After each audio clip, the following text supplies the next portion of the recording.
Magic Treehouse number 7, Sunset of the Sabertooth, written by Mary Pope Osborne. Prologue.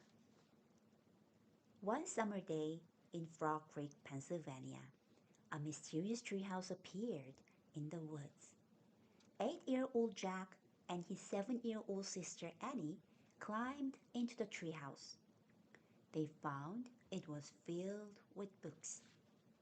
Jack and Annie soon discovered that the treehouse was magic. It could take them to the places in the books. All they had to do was to point to a picture and wish to go there. Jack and Annie visited dinosaurs, knights, an Egyptian queen, pirates, ninjas, and the Amazon rainforest. Along the way, they discovered that the treehouse belonged to Morgan Le Fay. Morgan was a magical librarian. She traveled through time and space, gathering books for King Arthur's library. On their fifth adventure, in Night of the Ninjas, Jack and Annie found a little mouse in the treehouse. Annie named their new friend Peanut. Jack and Annie also found a note from Morgan. The note told them that she was under a spell. To free her, Jack and Annie must find 4 special things. They found the first thing in old Japan and the second in the Amazon rainforest. Now, Jack and Annie and Peanut are about to set out in search of the third thing in Sunset of the Sabertooth. Chapter 1. The M Things. Let's go to the treehouse, said Annie. She and Jack were passing the Frog Creek Woods on their way home from their swimming class at the Y. No, I want to go home and change out of my bathing suit, said Jack. Oh, they'll take too long, said Annie. Don't you want to save Morgan as soon as possible? Of course, said Jack. Then, come on, before the sun sets, said Annie. She darted into the woods. Jack sighed. He gave up on the idea of changing out of his bathing suit. He pushed his glasses into place. He followed Annie into the Frog Creek woods. The warm air smelled fresh and green. He moved through patches of sunlight and shadow. Soon he came to a small clearing. He looked up. Then it was the magic treehouse in the tallest tree in the woods. Hurry, called Annie. She was climbing the rope ladder up to the treehouse. Jack grabbed the ladder. He started up after her. Finally, they reached the treehouse. Squeak! A mouse sat on the windowsill. Hi, Peanut, cried Annie. Jack patted the tiny head. Sorry, we didn't come sooner, Annie said. But we had to go to our swimming lesson. Squeak! What happened while we were gone? Asked Annie, looking around the treehouse. Jack stared at the large M carved into the wooden floor.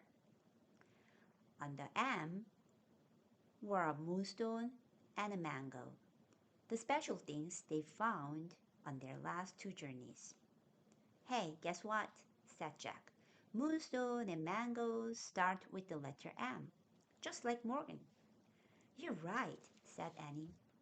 I bet all 4 things start with an M, said Jack. Right, said Annie. I wonder where we'll find the next one. She and Jack stared at the stacks of books in the treehouse. Books on the Amazon rainforest, ninjas, pirates, mummies, knights, and dinosaurs. All of them were closed. Only one book lay open in the corner. Oh, we're just about to find out, said Jack. They walked over to the open book.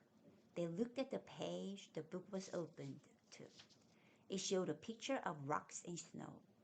Wow, said Annie. running her finger over the picture. I love snow. I wish we could go there right now. Wait, said Jack. We're not prepared. Then he had another thought. And we're wearing our bathing suits. Stop! Oops, said Annie. Too late. The window started to blow. The leaves started to shake. The treehouse started to spin. It spun faster and faster. Then everything was silent.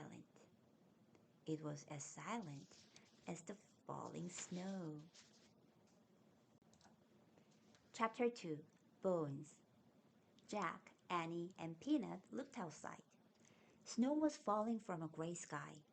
The tree house was the tallest tree in a grove of tall bare trees. The grove was on a wide white plain. Beyond the plain were high rocky cliffs. I'm cold, said Annie.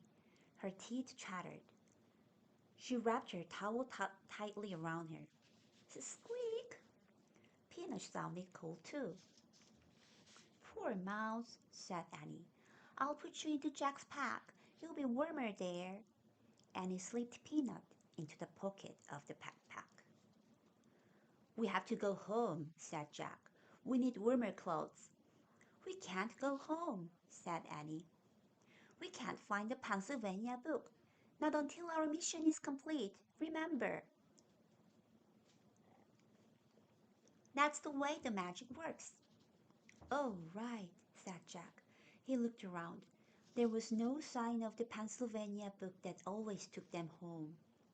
Annie peered out the window again. Where are we anyway? She asked. I'll find out, said Jack. He picked up the open book and read the title on the cover. Life in the Ice Age. Ice Age? Said Annie. No wonder we are cold. We better find the third M thing soon, said Jack, before we freeze to death. Look, whispered Annie. People! She pointed out the window. Jack saw them too. 4 figures on a cliff. 2 big figures and 2 little ones, all holding long spears. Who are they? Said Annie. I'll look in the book, said Jack. He found a picture of some people.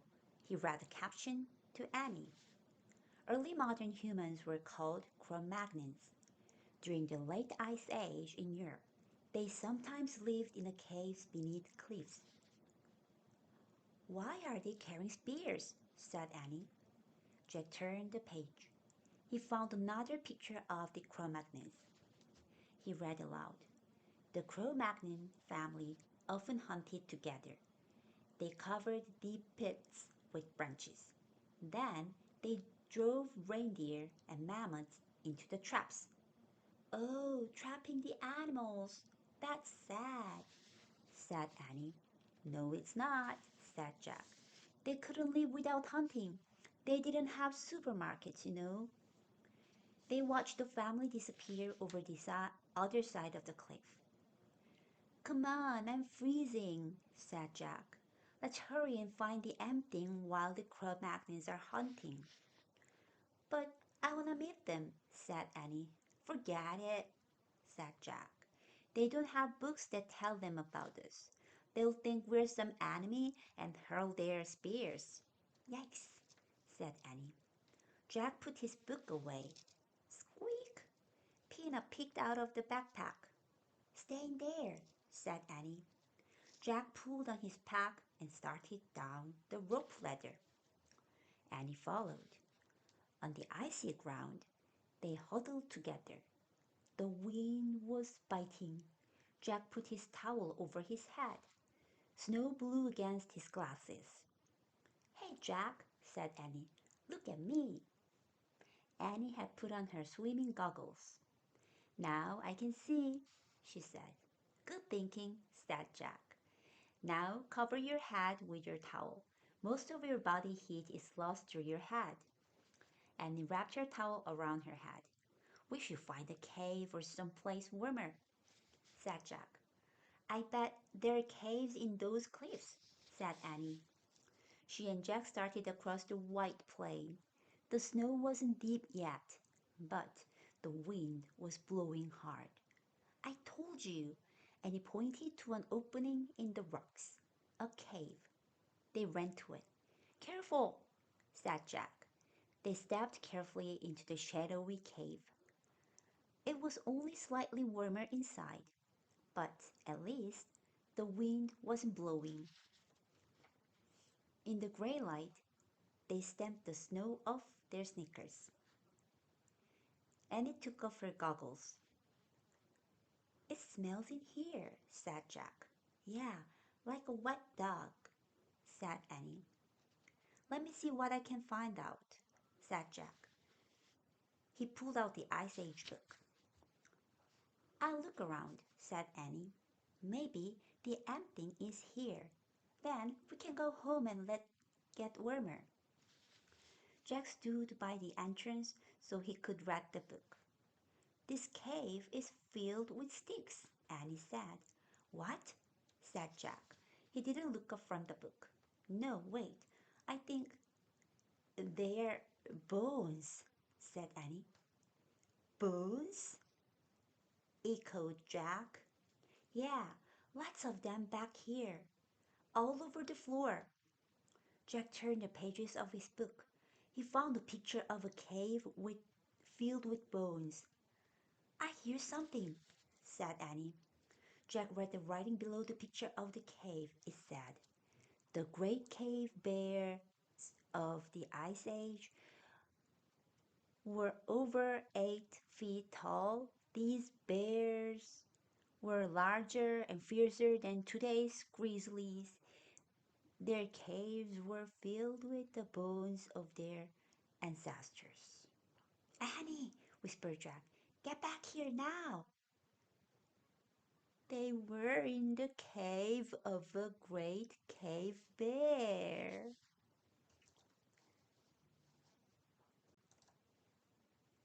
Chapter 3. Brr. Annie, whispered Jack again. No answer. He put his book quietly into his pack.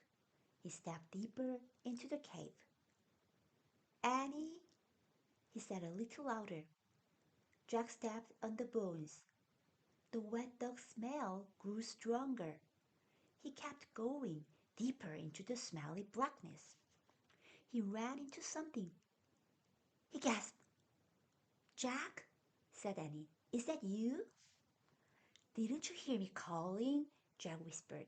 We have to get out of here. Wait, she said. Someone's sleeping back there. Hear him snoring?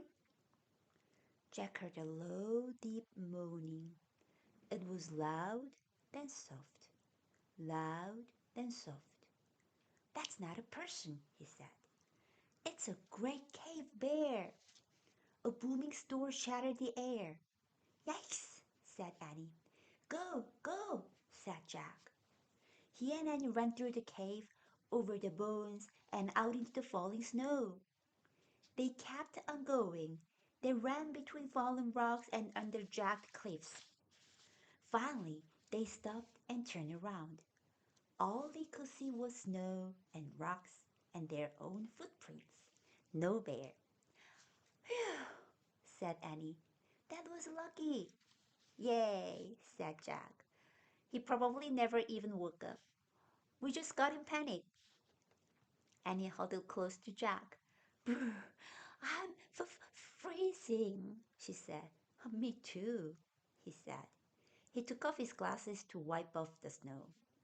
The cold wind blew against his bare legs. Wow, Annie said. Look.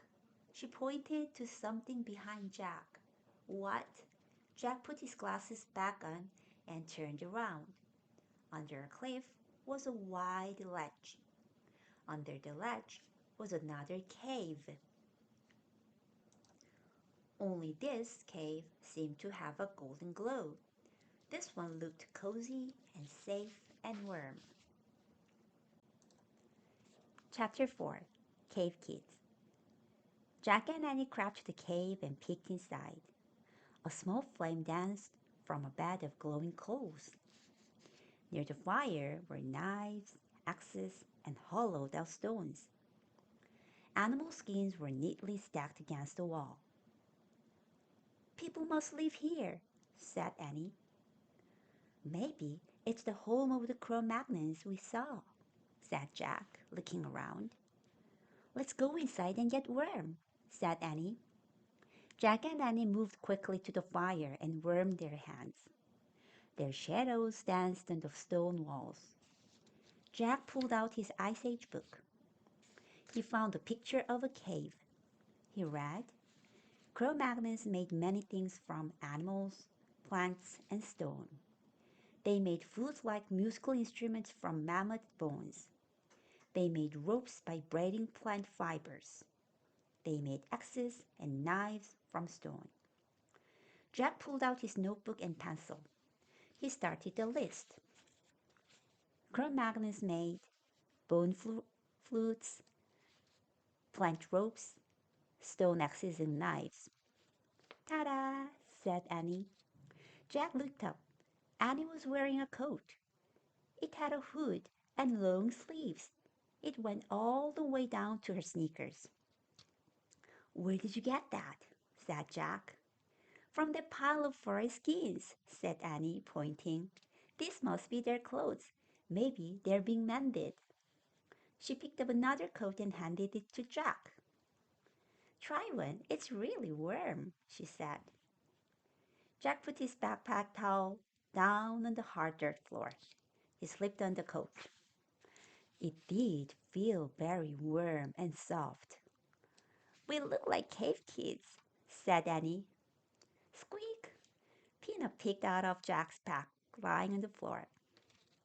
You stay in there, said Annie. There's no teeny coat for you. Peanut vanished back into the pack. I wonder how they made these coats, said Jack. He turned the pages in the book until he found a picture of Cro-Magnon woman sewing. He read, Cro-Magnons scraped reindeer skins with flint rocks to make them soft. They used bone needles to sew the skins together for clothing. Jack added to his list, reindeer skin clothes. I hope the cave people won't mind if we borrow their coats, said Jack. Maybe we should give them our towels, said Annie, to thank them. Good idea. And my goggles too, said Annie. They left their gifts on top of the rest of the animal skins. Let's explore the cave before they come home, said Jack. It's too dark in the back, said Annie. We won't be able to see anything. Oh, I'll find out how Cro-Magnon saw in the dark, said Jack. He opened the Ice Age book. He found a picture of cave people holding odd-looking lamps. He read aloud to Annie. Cro-Magnons made stone lamps. They hollowed out a rock, filled it with animal fat, then burned a wick made from moss. There, said Annie. She pointed to two stones near the fire. In the hollow of each was gooey white stuff and a pile of moss. We have to be careful, said Jack. He picked up one stone. It was smaller than a soup bowl, but much heavier. Jack held the stone close to the fire and lit the piece of moss. He lit another lamp and gave it to Annie. Carry it with two hands, he said. I know, she said. Jack tucked the book under his arm. He and Annie carried their stone lamps to the back of the cave. Hey, I wonder where this goes, said Annie. She held their lamp up to an opening in the wall. I'll check in the book, said Jack. He put down his lamp and flipped through the Ice Age book. I think it's a tunnel, she said. Be right back. Oh, wait a second, said Jack. Too late. She had squeezed into the opening and was gone. Oh, brother, said Jack, sighing. He closed his book and peeked into the opening. Come back here, he said. No, you come here, said Annie. Her voice sounded far away. You won't believe this. Jack picked up his lamp and book. He ducked into a small tunnel. Wow, came Annie's voice. Jack could see her lamp flickering at the other end. Crouching clown, he hurried toward her. At the end of the tunnel was a huge cavern with a high ceiling. Annie held her lamp close to the wall. Look, she said. Her voice echoed. Animals were painted on the wall in strokes of red and black and yellow. There were cave bears and lions, elk and reindeer, bison and woolly rhinos and mammoths. In the flickering light, the prehistoric beasts looked alive. Chapter 6 Song on the Wind. Peanut's tracks, said Annie. We have to find her before she freezes. She wrapped her reindeer coat around her and headed across the snow. Jack pulled on his backpack and followed. The mouse's track led them between the fallen rocks and back onto the open plain. The wind blew harder. Snow swirled over the ground, covering the tiny footprints. I can't see them anymore, wailed Annie. She and Jack now stood in the middle of the plain. They stared at the windswept snow. The mouse's tracks had vanished. Yikes, whispered Annie, staring up. Jack followed their gaze. On one of the cliffs was a tiger, a giant tiger with two long, sharp fangs. A saber-tooth, said Jack. I hope he doesn't see us, whispered Annie. Me too, Jack whispered back. We'd better head back to the treehouse. Jack and Annie stepped very softly across the snow. Then Jack glanced back at the cliff. The saber-tooth was gone. Oh man, he said. Where is he? Run to the trees, said Annie. He and Annie started running. They ran over the snowy plain, heading toward the tall bare trees in the distance. Suddenly, Jack heard a crack. The ground caved in, and Jack went with it. Annie fell beside him. They crashed down onto a heap of branches, snow, and earth. They struggled to stand. Jack pushed his glasses into place. You right? He asked Annie. Yes, she said. They both looked up. They were in a deep hole. All Jack could see were gray clouds moving overhead. This is a trap, Jack said. The Cro-Magnons must have put branches over the hole. Then the snow hit the branches, so we didn't see them. There's no way out, said Annie. She was right. They were helpless. The pit was too deep to climb out of it. I feel like a trapped animal, Annie said. Me too, said Jack. Hear the yowl in the distance. The saber-tooth, whispered Annie. Jack pulled out the Ice Age book. He found a picture of the saber-tooth. He read, The saber-tooth was the fiercest beast of the Ice Age. It attacked humans as well as woolly mammoths and other large animals. Oh, brother, said Jack. Listen. Annie grabbed him. What? Jack jumped. I hear music. Jack listened. But all he heard was the wind. You hear it? Said Annie. No, said Jack. Listen carefully. He closed his eyes. He listened very carefully. He heard the wind, but this time he heard another sound too. Strange, haunting music. Ah! cried Annie. Jack opened his eyes. Staring down at them was a figure wearing reindeer antlers and an owl mask. The sorcerer, whispered Jack. Squeak! Peanut peered down at them too. Chapter 6. Song on the Wind. Peanut's tracks, said Annie. We have to find her before she freezes. She wrapped her reindeer coat around her and headed across the snow. Jack pulled on his backpack and followed. The mouse's track led them between the fallen rocks and back onto the open plain. The wind blew harder. Snow swirled over the ground, covering the tiny footprints. I can't see them anymore, wailed Annie. She and Jack now stood in the middle of the plain. They stared at the windswept snow. The mouse's tracks had vanished. Yikes, whispered Annie, staring up. Jack followed their gaze. On one of the cliffs was a tiger, a giant tiger with two long, sharp fangs. A saber-tooth, said Jack. I hope he doesn't see us, whispered Annie. Me too, Jack whispered back. We'd better head back to the treehouse. Jack and Annie stepped very softly across the snow. Then Jack glanced back at the cliff. The saber-tooth was gone. Oh man, he said.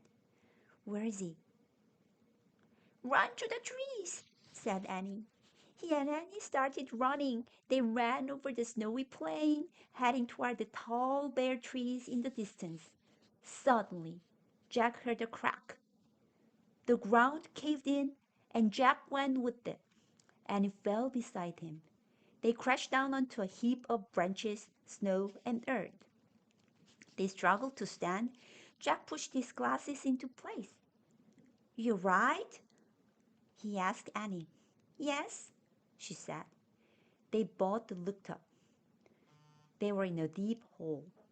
All Jack could see were gray clouds moving overhead. This is a trap, Jack said. The Cro-Magnons must have put branches over the hole. Then the snow hit the branches, so we didn't see them. There's no way out, said Annie. She was right. They were helpless. The pit was too deep to climb out of it. I feel like a trapped animal, Annie said. Me too, said Jack. Hear the yowl in the distance. The saber-tooth, whispered Annie. Jack pulled out the Ice Age book. He found a picture of the saber-tooth.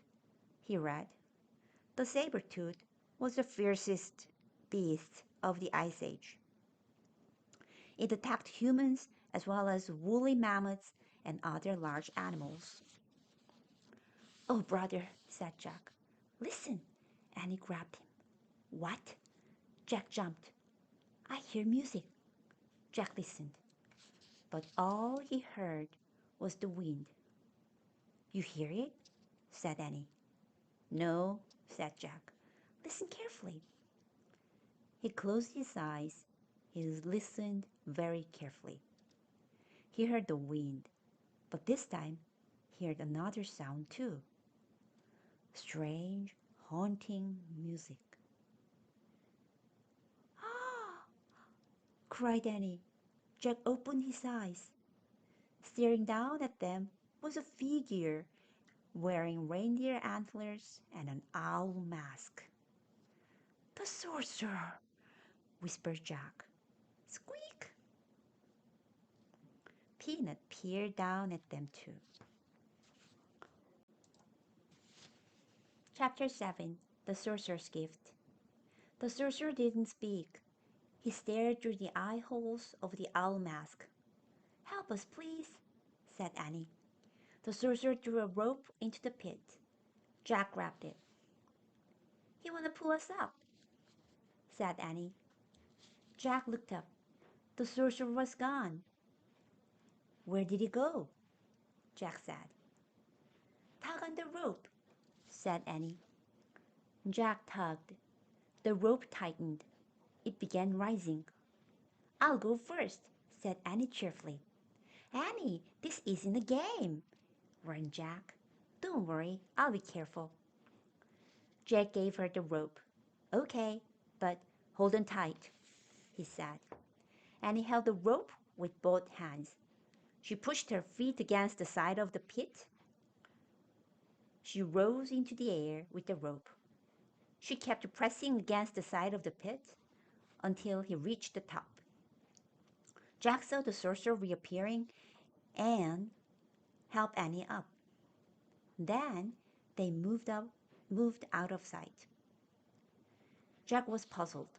The sorcerer had used both hands to help Annie.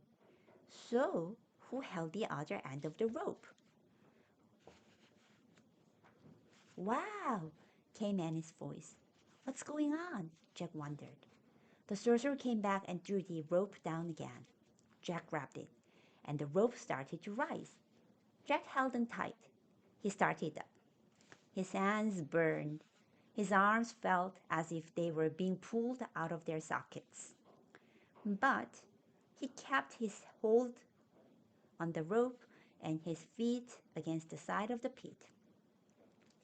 At the top, the sorcerer pulled Jack onto the snowy ground. Thanks, said Jack, standing. The sorcerer was tall. He wore a long fur robe. Jack could see only his eyes through the owl mask. Hey, Annie called. Jack turned. Annie was sitting on a woolly mammoth. Squeak! Peanut was sitting on the mammoth's head. The mammoth looked like a giant elephant with shaggy reddish hair and long curved tusks.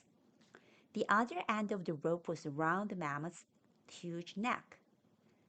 Lulu pulled us up, said Annie. Lulu? Said Jack. Don't you think she looks like a Lulu? Said Annie. Oh, brother, said Jack. He walked up to the mammoth. Hey, mammoth starts with M, said Annie. Maybe Lulu's the special thing. I don't think so, said Jack. The great creature knelt down, just like a circus elephant. Wow, said Annie. She clutched the mammoth's ear to keep from falling off. The sorcerer helped Jack climb onto the mammoth. Thanks, said Jack. Then the sorcerer reached into a pouch. He pulled out a smooth white bone and handed it to Jack. The bone was hollow. It had 4 holes along one side and 2 on the other. Oh man, I think it's his flute, said Jack. The book said they make flutes from mammoth's bones. Jack tried to give the flute back to the sorcerer. Nice, he said politely, but the sorcerer held up his hand. He wants you to keep the mammoth's bone, said Annie. Mammoth bone, whispered Jack. Hey, maybe this is the third thing. Jack looked at the sorcerer. Do you know Morgan? He asked. The sorcerer did not answer, but his eyes sparkled with kindness. He turned away from Jack and untied the mammoth's rope. Then he whispered in the ear of the giant woolly creature. When the mammoth stood up, Jack gripped Annie's coat to keep from falling off. He felt miles above the ground. He nestled behind Annie, in the deep between the mammoth's head and huge curved back.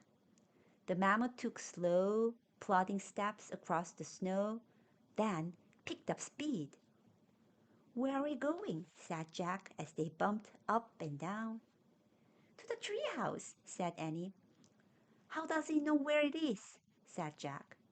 She just knows, said Annie. Jack looked back. The sorcerer was standing in the snow, watching them. But at the moment, the clouds parted and the sun came out. Jack was blinded by sunlight on the snow. He squinted to see, but the sorcerer had vanished. Chapter 8. The Great Parade. The huge mammoth walked across the open plain. Look, said Annie. She pointed to a herd of elk in the distance. They had great white antlers. There, said Jack, as a herd of reindeer came into view. They pranced gracefully across the snow. Then a woolly rhino joined them onto open plain. Then a bison. The elk, reindeer, rhino, and bison moved along with them at a distance. They seemed to be escorting Jack and Annie back to the treehouse. The snow sparkled with sunlight. This is a great parade, Jack thought. Fantastic. They were getting closer and closer to the grove of tall trees. I told you, said Annie. Lulu's taking us home. But just then, the mammoth let out a cry. All the other animals bounded off. Peanut started to squeak. Jack looked around. Behind them, the saber-tooth was slinking across the sunlit snow. The woolly mammoth roared and plunged toward. Jack and Annie nearly fell off. Jack clutched Annie. She and Peanut clutched the mammoth's shaggy hair. The mammoth thundered wildly over the ground. Ah! Jack and Annie yelled. The mammoth charged to the grove of trees. But the tiger had circled around the trees. He stood between the tallest tree and the mammoth. They were trapped. The saber-tooth began moving slowly toward the mammoth. The woolly mammoth roared fiercely. But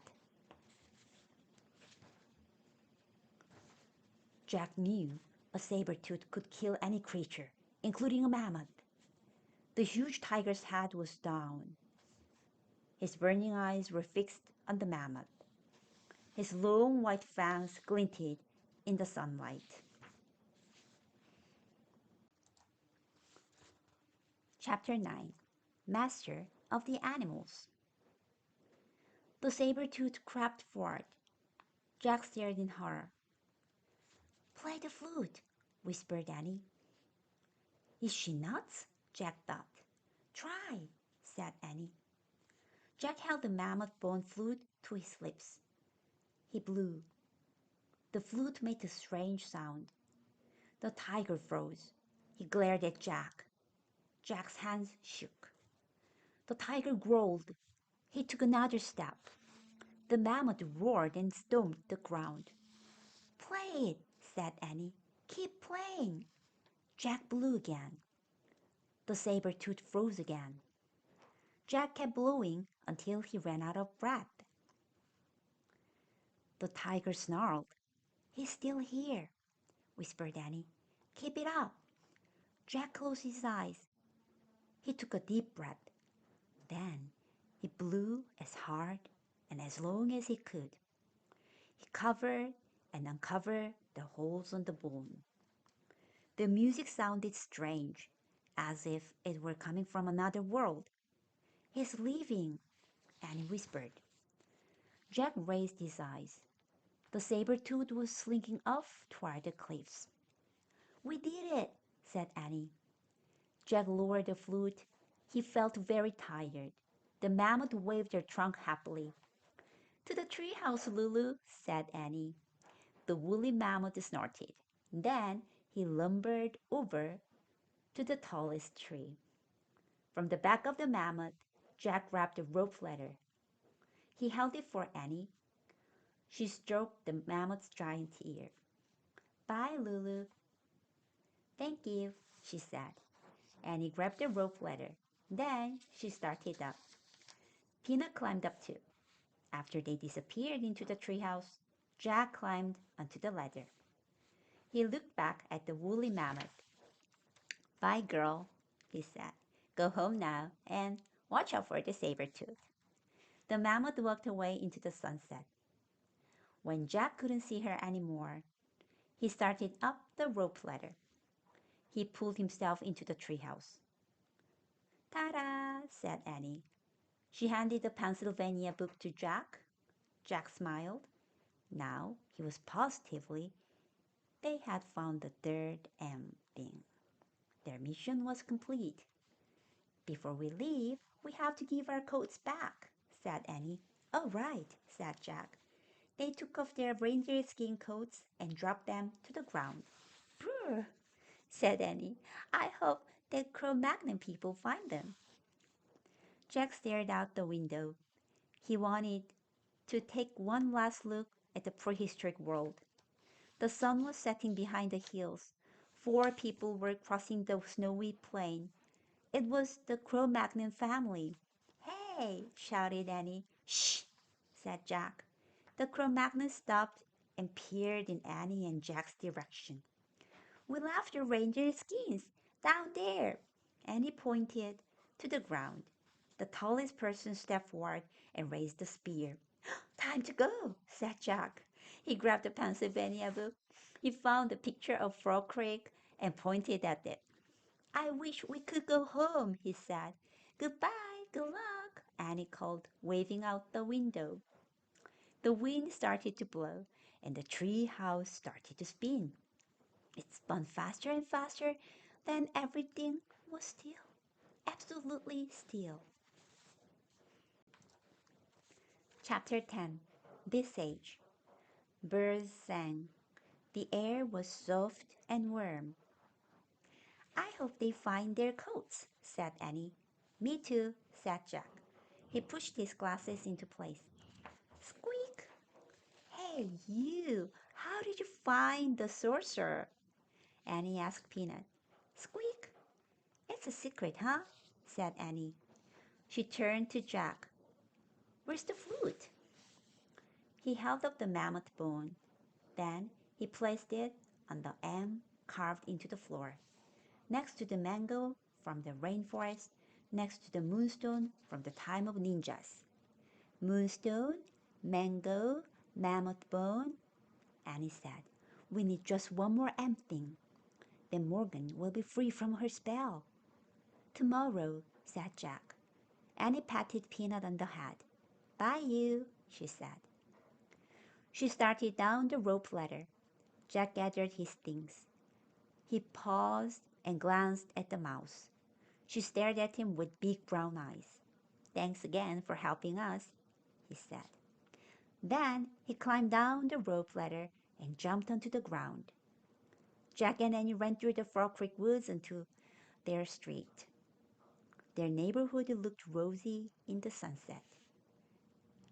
"It's great to be back in this age," Jack thought. "Warm and safe and almost home. I'm glad we don't have to go hunting for dinner," he said. "Yeah, Mom and Dad already did that," said Annie. "At the supermarket. I hope they trapped some spaghetti and meatballs," said Jack. "I hope they trapped the pizza," said Annie. "Hurry, I'm starving," said Jack. They ran up their sidewalk and through their front door. "We're home," shouted Annie. "What's for dinner?" shouted Jack.